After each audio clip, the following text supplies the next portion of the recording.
നാട്ടിലിങ്ങനെ ഓടിച്ചാടി നടന്നിട്ട് ഇവിടെ വന്ന് ചുവരുകൾക്കുള്ളിൽ കഴിയുമ്പോൾ നല്ല ബുദ്ധിമുട്ടുണ്ട് കേട്ടോ. ഇന്നത്തെ നല്ല ഒരു മഴയുള്ള ദിവസമായിരുന്നു. അപ്പോൾ രാവിലെ തന്നെ ഞാൻ എണീച്ച് വന്നിട്ട് ഇതുപോലെ ഡോർ അങ്ങ് തുറന്നിടും. നമ്മുടെ മെയിൻ ഡോർ തുറന്നിടും. തുറക്കുമ്പോൾ തന്നെ അപ്പുറത്തെ അപ്പാർട്ട്മെൻറ്റാണ് നമ്മൾ കാണുന്നത്. അപ്പോൾ ഈ കർട്ടൻ അങ്ങ് വലിച്ച് ഇടും. അപ്പം നമ്മുടെ വീടിനകത്തേക്കുള്ള വ്യൂസ് ഒന്നും കാണത്തില്ല. അപ്പോൾ എണീറ്റ് വരുന്ന വഴിക്ക് തന്നെ അവിടെ കിടക്കുന്ന അലമ്പായിട്ടുള്ള സാധനങ്ങളൊക്കെ ഒന്ന് അടുക്കി വിറക്കി വെക്കുക എന്നുള്ളതാണ് എൻ്റെ ജോലി. അല്ലെങ്കിൽ ഞാൻ പല്ല് തേച്ചിട്ട് വരുമ്പോഴത്തേക്ക് എൻ്റെ കുഞ്ഞ് എഴുന്നേറ്റ് വരും. അവനിങ്ങനെ അമ്മ അമ്മ എന്ന് പറഞ്ഞിട്ട് എഴുതി നടക്കുവാണ്. അപ്പം അവനെ നോക്കാനും പറ്റത്തില്ല, ഇത് ചെയ്യാനും പറ്റത്തില്ല, കുക്കിങ്ങും പറ്റത്തില്ല. അപ്പോൾ രാവിലെ തന്നെ എഴുന്നേക്കും. ഒരു 5 മണിയൊക്കെ ആകുമ്പോഴത്തേക്ക് എഴുന്നേറ്റാലേ എൻ്റെ പണികളൊക്കെ കംപ്ലീറ്റ് കഴിയത്തുള്ളൂ. എല്ലാ ദിവസവും 5 മണിക്ക് എഴുന്നേക്കുമെന്ന് ചോദിച്ചാൽ ഇല്ല. ഏട്ടന് ഉച്ചയ്ക്ക് ഫുഡ് കൊണ്ടുപോകേണ്ട ദിവസത്തെ രാവിലെ 5 മണിക്ക് എഴുന്നേക്കും. അതുപോലെ തന്നെ സ്കൂളുള്ള സമയത്തും 5 മണി 5:30 ആകുമ്പോൾ എഴുന്നേറ്റില്ലെങ്കിൽ പണി കിട്ടും.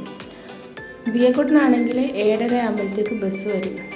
7:30 7:45 ആകുമ്പോഴത്തേക്ക് ബസ് വരും. അപ്പോൾ ഇവിടുന്ന് ഒരു 7:30 ആകുമ്പോഴെങ്കിലും ഇവിടുന്ന് ഇറങ്ങിയില്ലെങ്കിൽ പണി കിട്ടും. അപ്പോൾ അവളെ ഒരുക്കണം, കുഞ്ഞിനെ ഒരുക്കണം. കുറച്ചങ്ങോട്ട് നടന്നാൽ ബസ് വരുത്തും. മെയിൻ റോഡിലാണ് ഇവിടെ ബസ് വരുന്നത്. അങ്ങനെ ഇതെല്ലാം പെട്ടെന്ന് തന്നെ അടുക്കി പെറുക്കി വെക്കണം. അല്ലെങ്കിൽ ഒരു രാവിലെ തന്നെ ജോലി ചെയ്യാനായിട്ടുള്ള ഒരു മൂഡ് കാണത്തില്ല. പെട്ടെന്ന് തന്നെ ഞാൻ അടുക്കി പെറുക്കി വെക്കും. എന്നിട്ട് പിന്നെ പോയി പല്ല് തേച്ച് ഫ്രഷായിട്ട് വരികയാണ് ചെയ്യുന്നത്. അപ്പോൾ ഞാൻ ഫ്രഷായിട്ട് വന്നു. ഇനി മുടിയൊക്കെ കെട്ടി ഒതുക്കിയൊക്കെ വരണം. പിന്നെ ഇവിടുത്തെ അടുക്കളയൊക്കെ വളരെ സ്പേസ് കുറവാണ്. അപ്പം എല്ലാ സാധനങ്ങളും നമ്മുടെ ഇങ്ങനെ അടുത്തുകൂടിയായിരിക്കും ഇരിക്കുന്നത്. ഡ്രോയറും കബോർഡും ഒക്കെ ഉണ്ട്. അതിനൊക്കെ ഭയങ്കര ഹൈറ്റാണ്. എനിക്ക് തന്നെ നല്ല ഹൈറ്റുണ്ട്. എനിക്ക് തന്നെ എത്താത്ത രീതിയിലാണ് ഇവിടുത്തെ എല്ലാം വെച്ചിരിക്കുന്നത്. ഒരു ഏണിയോ വല്ലതും വേണം. രാവിലെ തന്നെ ഒരു ചായ കുടിച്ചില്ലെങ്കിൽ എന്തോ ഒരു ഉന്മേഷക്കുറവ് പോലെയാണ്. അങ്ങനെ ശരിക്കും ഇല്ല, നമ്മുടെ മനസ്സിൻ്റെ തോന്നലാണെന്നാണ് എനിക്ക് തോന്നിയിട്ടുള്ളത്. ആ ഒരു ഇഞ്ചി ചായയുടെ മണം അടിച്ചാലേ എനിക്കൊരു തൃപ്തി വരുത്തുള്ളൂ. എനിക്ക് മാത്രമേ ഇഞ്ചി ഇങ്ങനെ ഇട്ടെടുക്കും. എനിക്ക് മടിയാണ് വേറെ തിളപ്പിക്കാനായിട്ട്. അപ്പോൾ തലേ ദിവസം തന്നെ ഞാൻ ഇതുപോലെ കുക്കിങ്ങിന് വേണ്ട സാധനങ്ങളൊക്കെ ഇങ്ങനെ അരിഞ്ഞു വെക്കും. അല്ലെങ്കിൽ രാവിലെ എനിക്ക് പണി കിട്ടും. അപ്പോൾ രാവിലെ പുട്ടായിരുന്നു. ഒരു മൾട്ടിഗ്രെയിൻ പുട്ടാണ് ഞാനിവിടെ ഉണ്ടാക്കിയിട്ടുള്ളത്. അത് കഴിഞ്ഞു. അത് ഫുഡ് കഴിക്കുന്നതിനൊപ്പം തന്നെ ഞാൻ ആദ്യമേ അരി അങ്ങിടുകയാണ് ചെയ്യുന്നത്. ഇതുപോലെ ഒരു ഗ്ലാസ് അരി എടുത്തിട്ട് ഞാനിങ്ങനെ കഴുകി ഒരു പാത്രത്തിലിങ്ങനെ വേവിച്ചിട്ട് ഒരു തിള വന്ന് കഴിയുമ്പം കുക്കറിലിട്ടടിക്കുകയാണ് ചെയ്യുന്നത്. ഞാൻ ഇത്തവണ വന്നപ്പം റൈസ് കുക്കർ കൊണ്ടുവരാൻ പറ്റിയില്ല. കാരണം ഫ്ലൈറ്റിലാണ് വന്നത്. അത്യാവശ്യം ലോഡായിട്ട് തന്നെയാണ് വന്നത്. അപ്പോൾ ഇനി നാട്ടിൽ പോയിട്ട് വരുമ്പോൾ ഒരു ഇൻഡക്ഷൻ സ്റ്റവ് കൊണ്ടുവരണം, അല്ലെങ്കിൽ ഇവിടെ നിന്ന് ഓർഡർ ചെയ്യണം എന്നാണ് വിചാരിക്കുന്നത്. അപ്പോൾ പെട്ടെന്ന് തന്നെ ഞാൻ സാമ്പാറിന് കുക്കറിലോട്ട് അങ്ങ് വെക്കും. ഇതെല്ലാം കൂടെ ഒരുമിച്ചിട്ട് വെക്കുകയാണ് ചെയ്യുന്നത്. അപ്പോഴത്തേക്ക് അരി തിളച്ച് വന്നിട്ടുണ്ട്. ഇനി ഇത് ഓഫാക്കി ഞാനൊരു മൂലയ്ക്കോട്ട് മാറ്റി വെക്കും കുറച്ച് നേരത്തേക്ക്. ആ സമയം കൊണ്ട് തന്നെ നമ്മൾ സാമ്പാർ റെഡിയാക്കി എടുക്കുകയാണ് ചെയ്യുന്നത്. അപ്പോൾ ഒന്നിൻ്റെ കൂടെ തന്നെ മറ്റൊന്ന് ചെയ്യുമ്പോഴത്തേക്ക് നമ്മുടെ ജോലി കുറച്ച് എളുപ്പമായിരിക്കും. ഇങ്ങനെ സാമ്പാറൂടെ വെക്കുമ്പോഴത്തേക്ക് അപ്പുറത്തെ അടുപ്പിലോട്ട് ഞാനിതുപോലെ ചീനച്ചട്ടി വെച്ചിട്ട് തോരനുള്ളത് ആക്കും. അപ്പോൾ സൈമൾട്ടേനിയസ്ലി കാര്യങ്ങൾ നടന്നു പോകും. പിന്നെ കുക്കിങ്ങിൽ ഞാൻ വലിയ എക്സ്പേർട്ടാണെന്ന് ചോദിച്ചാൽ അല്ല, അത്യാവശ്യം ഉണ്ടാക്കും. പക്ഷെ നമ്മുടെ ഈ നാടൻ സാധനങ്ങളൊക്കെ ഉണ്ടാക്കുമ്പോൾ എപ്പോഴും എന്തെങ്കിലുമൊക്കെ പ്രശ്നങ്ങൾ പറ്റും. മിക്കവാറും ഈ ക്യാബേജ് തോരൻ ഉണ്ടാക്കുമ്പോൾ എനിക്ക് ശരിയാവാറില്ല. ഇപ്പോൾ അത് ശരിയായി വരുന്നുണ്ട്. പ്രാക്ടീസിൻ്റെ കുറവായിരിക്കും. എങ്ങനെയാണ് ഉണ്ടാക്കേണ്ടതെന്നറിയാം, പക്ഷെ അമ്മമാരൊക്കെ ഉണ്ടാക്കുന്ന ആ ഒരു ടൈപ്പ് വരാറില്ല. അപ്പോൾ അതിൻ്റെ കൂട്ടത്തിൽ ഞാൻ കുറച്ച് മുളപ്പിച്ച പയറും കൂടെ ചേർത്ത് കൊടുത്തിട്ടുണ്ട്. അപ്പോൾ ഹെൽത്തി ആയിക്കോട്ടെ എന്ന് വിചാരിച്ചിട്ടാണ് കേട്ടോ. അപ്പം തോരനും അവിടെ സൈഡിൽ റെഡിയായി വരുന്നുണ്ട്. അതും ഇങ്ങനെ അടച്ച് മാറ്റി വെക്കുന്നുണ്ട്. അപ്പോഴത്തേക്ക് സാമ്പാർ വിസിലടിച്ച് മാറ്റി വെച്ചു. ഇനി അതിലേക്ക് വെണ്ടയ്ക്ക മെഴുക്കുവരട്ടി ഉണ്ടാക്കിയെടുക്കുക അടുത്ത സ്റ്റൗവിലോട്ടോ. അപ്പോൾ എണ്ണ ചൂടായിരുന്നു. ഇത് പുതിയൊരു പരീക്ഷണം. എങ്ങനെയാണോ ചെയ്യുന്നത് എനിക്കറിയത്തില്ല. എണ്ണ ചൂടായി വരുന്നതിലോട്ട് കുറച്ച് ഉപ്പും മുളക് പൊടിയും ചേർത്തിട്ട് വെണ്ടയ്ക്കായും കൂടെ ചേർത്ത് കൊടുത്ത് നന്നായിട്ടൊന്ന് ഇളക്കി വെച്ചു. മുളക് പൊടിയല്ല, മഞ്ഞൾപ്പൊടി. ഇനി കുറച്ച് സവാളയും കൂടെ ചേർത്ത് വെച്ച് അതിനെ ഒന്ന് മൂപ്പിക്കാനായിട്ട് വെച്ചു. അപ്പോഴത്തേക്ക് നമ്മുടെ ക്യാബേജ് തോരൻ റെഡി ആയിട്ടുണ്ട്. ഇനി ഇപ്പോഴാണ് ഞാൻ മൂത്ത് വരുന്ന സമയത്താണ് ഞാൻ കുറച്ച് മുളക് പൊടി ഇടുന്നത്. അപ്പം ഇത് ഓവറായിട്ട് കരിഞ്ഞു പോത്തുമില്ല, എന്നാൽ മുളക് പൊടി മൂക്കുകയും ചെയ്യും. അപ്പോൾ വെണ്ടയ്ക്ക മെഴുക്കോട്ട് റെഡിയായി. സാമ്പാർ കഷ്ണങ്ങളൊക്കെ വെന്തു. ഇനി അതിനായിട്ട് അരപ്പ് ചേർത്താൽ മതി. ഇച്ചിരി പുളിവെള്ളം ചേർത്തിട്ട് ഇതുപോലെ മുളക് പൊടി മല്ലിപ്പൊടിയൊക്കെ ഒന്ന് മൂപ്പിച്ചിട്ടിട്ട് ലാസ്റ്റ് കടുക് വറുത്തിട്ടു. സാമ്പാറും റെഡി ആയിട്ടുണ്ട്.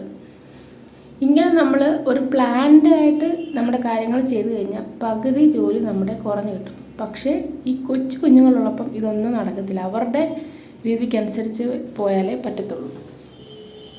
ചിലപ്പോൾ ഞാൻ രാവിലെ എഴുന്നേൽക്കുമ്പോൾ തന്നെ അവൻ എഴുന്നേറ്റ് വരും, ചിലപ്പോൾ അവൻ എഴുന്നേൽക്കാറില്ല. അപ്പം എഴുന്നേറ്റ് വന്നു കഴിഞ്ഞാൽ പിന്നെ എനിക്കൊന്നും ചെയ്യാനായിട്ടുള്ളൊരു ഇത് കിട്ടത്തില്ല. ഒരു മുട്ടയും കൂടെ പൊരിച്ചു ഇന്നത്തെ ഊണ് റെഡി.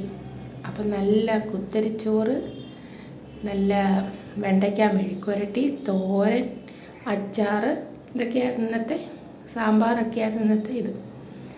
അങ്ങനെ ഉച്ചയ്ക്ക് ചായക്കടി ഉള്ളിവടയായിരുന്നു കേട്ടോ. എന്നും ചായക്കടിയൊന്നും ഇല്ല, ഇന്നുണ്ടാക്കിയപ്പോൾ ഞാൻ എടുത്തതേ ഉള്ളൂ.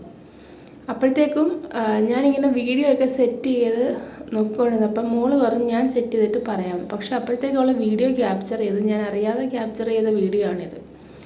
അങ്ങനെ കുഞ്ഞിന് വെള്ളമൊക്കെ കൊടുത്തു, അവനെ സെറ്റാക്കുന്ന വീഡിയോ ആണ് ഇപ്പോൾ എടുക്കുന്നത്. ഞാൻ സത്യമായിട്ടും വീഡിയോ ഓണാണെന്ന് വിചാരിച്ചതേ ഇല്ല. അവളിങ്ങനെ എടുത്ത് എനിക്ക് തന്നൊരു വീഡിയോ ആണിത്. അങ്ങനെ അവനെ എന്ത് ചെയ്യാനാണെങ്കിലും അവൻ എണീച്ച് വരും. അപ്പോഴത്തേക്കും പിന്നെ അവനെ ഞാൻ പെട്ടെന്ന് തന്നെ ഫുഡൊക്കെ കൊടുത്ത് തുടപ്പിച്ച് മാറ്റി വെച്ചിട്ട് പെട്ടെന്ന് തന്നെ രാത്രിയിലത്തേക്കുള്ള ചപ്പാത്തി റെഡിയാക്കി. ഇവിടെ മിക്കവാറും ചപ്പാത്തിയൊക്കെ ആയിരിക്കും രാത്രിയിൽ, ചോറ് വളരെ കുറച്ചായിരിക്കും. അപ്പോഴത്തേക്കും മാങ്ങ ചിത്തിത്താന്ന് പറഞ്ഞുകൊണ്ട് ദിയക്കുട്ടൻ വന്നു.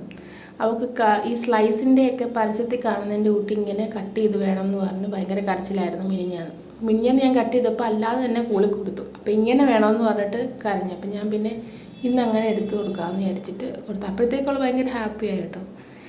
പിള്ളേരുടെ കൊച്ചു കൊച്ചു കാര്യങ്ങൾ നമ്മളൊന്ന് ശ്രദ്ധിച്ചു കഴിഞ്ഞാൽ അവർക്ക് വളരെ സന്തോഷമായിരിക്കും. അപ്പോഴത്തേക്ക് ബാക്കിയുള്ള സമയത്ത് കുഞ്ഞിനെ ഏട്ടൻ നോക്കി. അപ്പോഴത്തേക്ക് ബാക്കിയുള്ള സമയത്തേക്ക് ഞാൻ ചപ്പാത്തി റെഡിയാക്കി എടുക്കണം. എൻ്റെ ചപ്പാത്തി ചില സമയത്താണെങ്കിൽ നല്ല സോഫ്റ്റ് ആയിരിക്കും, നല്ലതായിട്ട് പൊങ്ങി വരും. ചില സമയത്താണെങ്കിൽ വടി പോലെ ഇരിക്കും. അപ്പോൾ ഞാനിങ്ങനെ ഉണ്ടാക്കി ഇങ്ങനെ ഒരു 5-6 പരത്തി ഇങ്ങനെ വെച്ചിട്ടാണ് ഉണ്ടാക്കിയെടുക്കണം. അല്ലെങ്കിൽ എനിക്കത് ചുട്ടുകൊണ്ട് പരത്തി എടുക്കുമ്പോഴത്തേക്ക് എൻ്റെ ഇത് കരിഞ്ഞു പോകും. ഇതിപ്പോൾ അത്യാവശ്യം കുഴപ്പമില്ലാതെ വരും. അപ്പോൾ ഇങ്ങനെ ഒരല്പം വെള്ളം കൂടിയാലും ഈ ചപ്പാത്തി ഇങ്ങനെ പൊങ്ങി വരാറില്ല. ഞാൻ എടുക്കുമ്പോൾ കുറച്ചല്പം വെള്ളം കുറച്ചെടുത്തിട്ട് പരത്തി വെക്കുമ്പം നന്നായിട്ട് പൊങ്ങി അത് സെറ്റായി വരാറുണ്ട് കേട്ടോ. ഞാൻ പറയുന്നത് എത്ര റിലേറ്റ് ആവും എന്ന് എനിക്കറിയത്തില്ല. ഫസ്റ്റ് ടൈമാണ് ഞാനിങ്ങനെ വ്ളോഗിങ് വീഡിയോ ആയിട്ട് ചെയ്യുന്നത്. മറ്റേ കുക്കിംഗ് വീഡിയോ ആയിട്ടാണ് എൻ്റെ ചാനലിൽ ഇട്ടുകൊണ്ടിരുന്നത്. അപ്പോൾ അതിൻ്റേതായിട്ടുള്ള ചില പോരായ്മകളൊക്കെ കാണും. അപ്പോൾ ഇത് റൊട്ടി റെഡി ആയിട്ടുണ്ട്. ചില റൊട്ടി പൊങ്ങി വരും, ചിലത് പൊങ്ങി വരത്തില്ല. അത് പൊങ്ങി വരുന്നത് കാണുമ്പോൾ തന്നെ എന്തോ ഒരു സന്തോഷമാണെന്നറിയാമോ. അങ്ങനെ ചപ്പാത്തിയൊക്കെ ചുട്ടെടുത്ത് ഇന്നത്തെ ഡിന്നർ സെറ്റാക്കുവാണ്. പക്ഷെ നല്ല ടേസ്റ്റ് ഉണ്ടായിരുന്നു കേട്ടോ. ചപ്പാത്തി നന്നായിട്ട് വെന്ത് നല്ല മയമായിട്ടാണ് വന്നേക്കുന്നത്. ഇങ്ങനെ ഇട്ട് കഴിഞ്ഞിട്ട് ഒരല്പം എണ്ണ തേച്ച് കഴിഞ്ഞാൽ നല്ല സ്മൂത്തായിട്ടിരിക്കും. ഞാനിപ്പോൾ ഇവിടെ കുറച്ച് എണ്ണ കുറച്ചാണ് എടുത്തിട്ടുള്ളത്. അപ്പോഴത്തേക്ക് അവൾ എൻ്റെ കയ്യിൽ നിന്നൊരു മാവ് വാങ്ങിച്ചുകൊണ്ട് പോയി ഒരു രൂപമൊക്കെ ഉണ്ടാക്കി, ഒരു മനുഷ്യനൊക്കെ ഉണ്ടാക്കി. ഇന്നലത്തെ ചിക്കൻ കറി ബാക്കി ഇരിപ്പുണ്ടായിരുന്നു, അതോടെ ചൂടാക്കി ഞങ്ങൾ കഴിക്കുക. അത്രയേ ഉള്ളൂ. ബൈ.